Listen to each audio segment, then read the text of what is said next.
Mercree, and I'm so excited to be here today with Sita Chopra. Hi, Sita. Hi, Amy. I'm so excited to be here. Sita is a Ph.D. candidate, a neuroscientist, Lovingkindness Meditation Teacher, Ayurvedic Practitioner, and a Transformational Life Coach. She's conducted research studies at Stanford University, investigating the brain bases of emotion regulation. In addition, she's presented her findings in various conferences like the Society For Neuroscience. That's exciting. Yeah. It's fascinating stuff, yeah. Definitely. Studying brain bases, yeah. Definitely. So let's start with having you explain to us your definition of loving kindness. Sure. So loving kindness it means to show yourself great friendliness. Like when you think of loving kindness, think about how can I be a true friend to myself? So the foundation is always ourselves and then others. So, sometimes the way that we speak to ourselves is not so nice, and we talk to even strangers much nicer. So loving kindness, the definition is just great friendliness towards ourselves and others, and how to be a true friend. And then the meditation practice is what allows us to learn how to cultivate that quality of being and show ourselves kindness, compassion, and friendliness. I love that. Yeah. I love that. So you have a loving kindness meditation. I signed up for it. Oh, awesome. Your site. I'll have you tell our viewers how to get that later too. Sure. And so tell us what inspired you to create that, and tell us more about it. Yeah. So loving kindness meditation is actually an ancient Buddhist meditation technique. So, and it's a really interesting story about how the Buddha came up with it. So he had a group of monks, and he told them that go to this particular forest to meditate. You reach enlightenment. So of course they listen to the Buddha. They go to the forest. They enter the forest, and this is the legend. And then the tree spirits were very upset that the monks have entered their territory. So the monks are trying to meditate, and the tree spirits are creating loud noises, bad smells. They look super scary, and the monks go back, running back to the Buddha, saying, "We can't meditate here. Can you please give us another forest to meditate?" So then the Buddha created this meditation, loving kindness meditation, as an antidote to fear. So he taught the monks the meditation.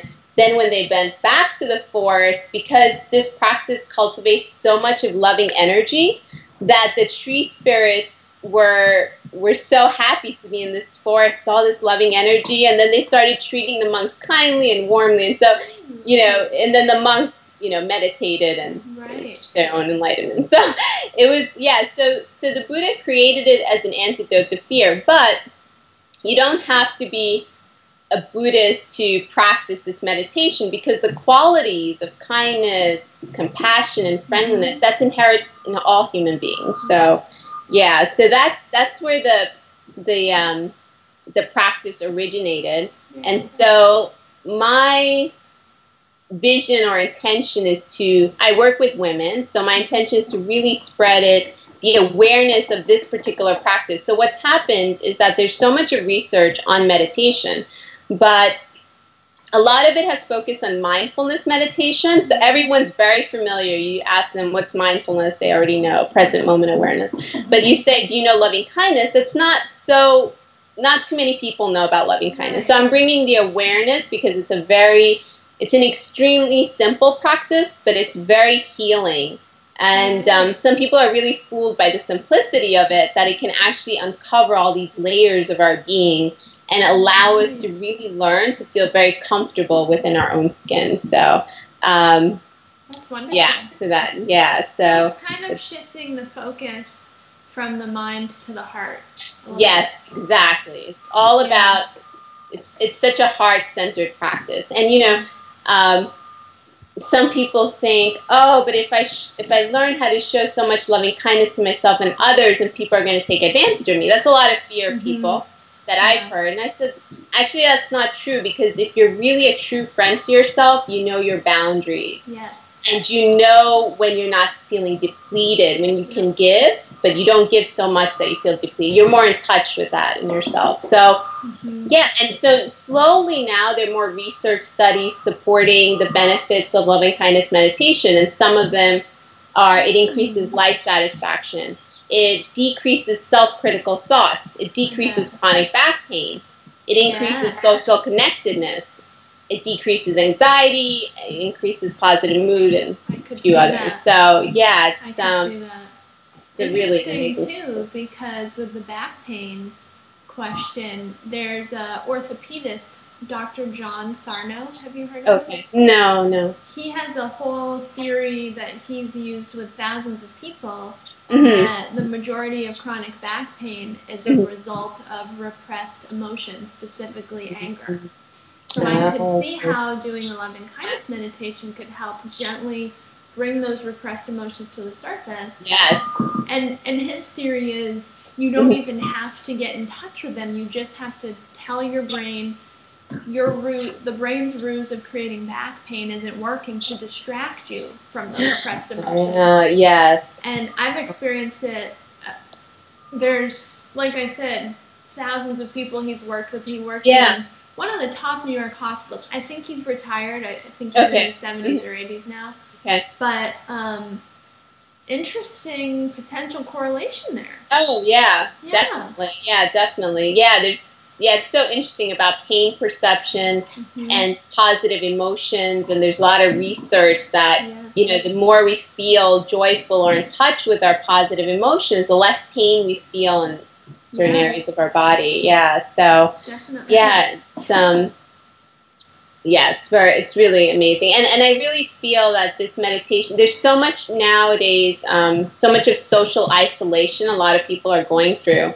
And this particular meditation and the research supports it is so much about social connectedness, because you always start with yourself, but then you're also sending it to others. So it doesn't stop. You don't stop the loving kindness phrases on yourself. You then learn how to extend it outward toward others in a particular way. So, I like that.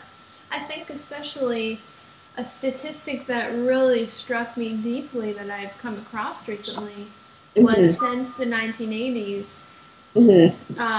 general practitioner diagnosed anxiety disorders have gone up 1,200%. Oh, yeah. You know, and I personally, I feel there's got to be a correlation to our constant connection to technology, phones, iPads, computers. Oh my God. We're not connecting on a heart-based level as much, and we're not outside as much. It's you know, people, it's like right before they go to sleep, they check their phones or their Facebook. As soon as they get up, they check their phones or their Facebook, and they're not using that time where, okay, before I go to bed, like, you know, I'll share with your audience the loving kindness practice, and they can try it too, you know, and you know, before they sleep and when they wake up. So to start the day and end the day in a really soothing and loving way, rather than immediately being pulled to like, what's up? What's the status update on Facebook? Oh my God, did they write back to me? You know, it's like the constant mind, and I think, and that's definitely, you know, increased anxiety for sure. But meditation is definitely for me the key to balancing this. Just balancing these changes. And as somebody who was diagnosed with learning disabilities and ADHD and all that stuff, you know, technology, I think, heightens these things. And meditation is just, it's a lifeline to being productive and being able to keep focus for me now. The world is very different than when I was a kid. Oh yeah, for sure. You know, I'm so grateful that when I was like, I'm so grateful when I was a teenager, there wasn't like this Facebook and all this stuff. Otherwise, I would have kept checking, like, what's going on? You know? Me too. And even when I was, you know, in early and middle childhood, we played outside. We went to soccer or something, but it wasn't like how it is now, where they're on the phone or the iPad and they're then being carted to activities. There was like kids in the neighborhood. And you played outside. Exactly. I think I was my degree's in education. I was an educator for 8 years. And I do think it'll be interesting, not in a great way, but it will be interesting to see if certain skills change as far as the things that we do bring in neural development wise from the kinesthetic experiences of being outside and more physical play, as opposed to now the riding in the car, watching the iPad, going to activity, going home, you know? It's a new world, and I think technology is changing so quickly. So much, and every year is going to be a new world. Yeah, exactly. Right. Like exactly. Practices like this will help us. Yeah. Oh, yeah, for sure. And the baseline. Yeah, and the beauty of the practice is that it can be, you know, kids can do it as well, because I also worked with kids as a school counselor. I've done so many things. Yeah. So I've also worked with kids as a school counselor.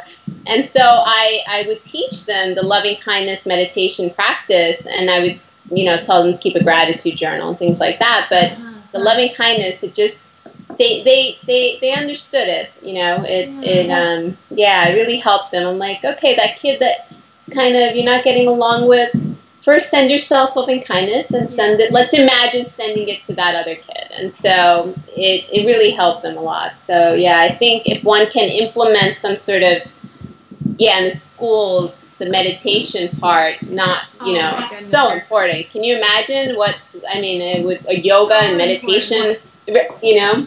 It would be amazing. Yeah. Some of the private schools I worked in as an educator, when I worked with early childhood, I would do a little meditation. It would they called it the easy pose. You know, you would sit. And we would just, you know, just quiet our minds and all of that. And what a difference it would make in the day for everybody, for the teachers, for the children, for everybody. And I think what you're talking about too with your work with children, awakening children to compassion is so important. They may or may not witness it at home. They may or may not witness it in the media. So somebody needs to bring that up. You know, and to help foster empathy, especially in the world that we live in. We need that here. That's actually one of my, I have so many visions, but that is one of my visions, to teach like the teachers or somehow get that out there, and then they can teach the kids or something. That's in one of my big visions in the future to do. So I'd like to ask you, you said you could share the meditation with us. Sure, I can, definitely. I would love that. I think we're talking about all the benefits of it. Yeah, that would be awesome. Let's do it. Okay, so let's do it. Okay. All right, so what I'd like everyone to do is to close your eyes. But if you're driving and listening to this, leave your eyes open. Good point. Just take 3 deep breaths. Take a deep breath in and breathe out. Just breathe out all your tension and stress. Take another deep breath in and breathe out. Just feel your whole mind and body relaxing. Take another deep breath in and breathe out. Now bring your awareness to the heart area of your chest. Just settle in there for a moment. And so now what we're going to do is I'm going to share with you 4 phrases. And you're going to repeat them silently and really allow them to absorb into every cell of your body. So the first phrase is, may I be safe. So really allow that to fill into your body. The second phrase is, may I be happy. Allow the words to emerge from your heart space. The third phrase is, may I be healthy.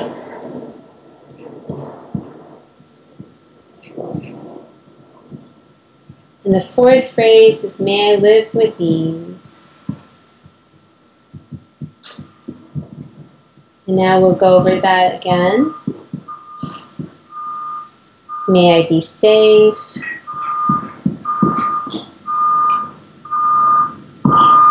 May I be happy. May I be healthy. May I live with ease. We'll do this one more time and then we'll slowly open our eyes. May I be safe. May I be happy. May I be healthy. May I live with ease. And slowly open your eyes and just bring that awareness into your day. So how do you feel, Amy? I feel good now. I'm kind of and I apologize for any audio problems. I don't know if you're hearing those. No, I wasn't. Was Good. it? Hopefully our audience won't either, because there was a lot of audio issues. But yet I was like sinking into the meditation, and I was, that's the testament to meditation too, is we can tune those things out. Right, exactly. Yeah, so if others were, if our viewers do hear those audio issues, just focus on Sita's voice. Yeah. And you can also later on, I'll share where they can get the free, free audio. Yeah. Yes, that's excellent. Yeah. Great. Yeah. Thank you for sharing that. That was really. Oh, really nice. Nice, relaxing moment in my day. That's for sure. Yeah, it's really simple, you know. It's these 4 phrases, and it's surprising. You know, people are surprised that the more they practice it, the effect that it has. It's sort of, it just, you know, the more you do it, it's like, oh, may I live with ease. So let me approach this project or this situation with ease. It just automatically starts coming up because you've been practicing so much that you automatically turn into, or even the may I be healthy, you start thinking, oh, is what I'm intaking healthy for my body or for my mind, you know? So it just, it's a simple practice, but it goes into all areas, you know? It does bring that awareness. And mindfulness from a heart-centered place, which is nice. Yeah. I like that too, because I know personally a lot of times I'll use some kind of a mantra as I go to sleep, and this would be a nice one to use. Oh yeah, it's beautiful. Yeah, I've had some clients share that, you know, they have a lot of problems sleeping because of worries and things, and I said, just experiment, you know, just say these phrases, don't look at your phone before you sleep. Just lie down. Say these phrases.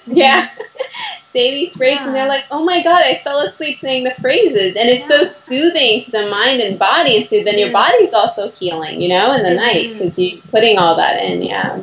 I do believe whatever we tell our cells in our body, it listens. And so if we post things in our environment that we read, or whatever we say to ourselves, our bodies and our cells listen. So I like that. I'll be trying that tonight. And when I sleep, instead of like, you know, my usual go-to mantras, I'll try that. Okay. Yeah, I'd love to hear how it goes for you. I will. Maybe I can post it on Facebook. Sounds good. So, it seems I think I'm going to shuffle the order of our questions. I don't want to get too career-y just yet. Let's talk about joy first. Joy, sure. So what's your greatest joy in life? If you had to pick one. It's hard for me to pick one. I guess for me it's more than the particular things that evoke those states of joy. For me it actually ends up being my greatest joy. I've noticed comes in those moments where, you know, like if I'm talking to my dad and I'm really listening and I'm really present and I'm there and there's this joy, or if I'm walking my furry baby outside, taking him for a walk and just sort of, you know, being there and just being present, and there's this stillness that happens within, and sort of the joy just bubbles out from there. Even when I'm just, you know, by myself and I'm just, you know, it just, the stillness evokes the joyfulness. and of course, you know, moments when just, you know, like when I'm with my husband and the connection and the joy and you just feel, but it's hard, you know, I think that all of,